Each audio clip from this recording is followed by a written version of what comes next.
Hi everyone, it's Jason with another soul food video. It's around Christmas time, just a few weeks away. I'm excited about that. And coming to you from La Casa, this is my home. And I was thinking about houses and homes today, and so I want to talk to you a little bit about that.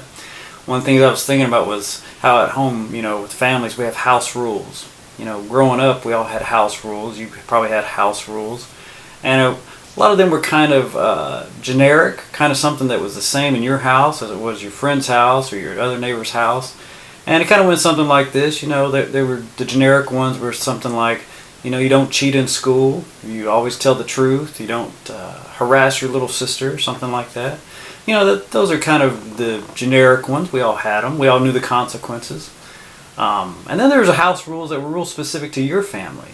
It might have been something like, well, you had a 10 o'clock curfew. Well, that's just what your parents decided. Whether you liked it or not, that was their house rules. You had to live by it. Other house rules might have been something specific to how your family was organized. But they were specific to you, and you had to go by them.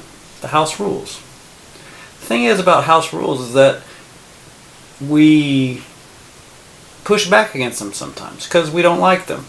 There's consequences to that when we break them.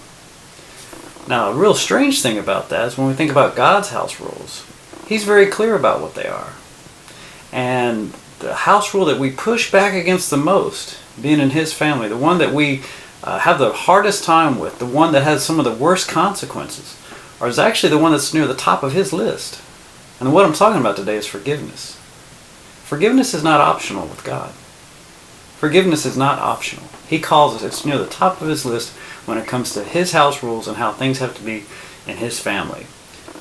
We see Jesus speaking to this when He's teaching His disciples how to pray. He teaches them to forgive while they're praying. That's what they should be asking God to help them with. That should be on their mind. That's why it's one of the top house rules for God. So when Jesus teaches His disciples, to say, forgive me, Lord, as I forgive others, He's putting it forefront in their mind. That's one of the house rules we got to remember. Forgiveness is not optional. You think about that.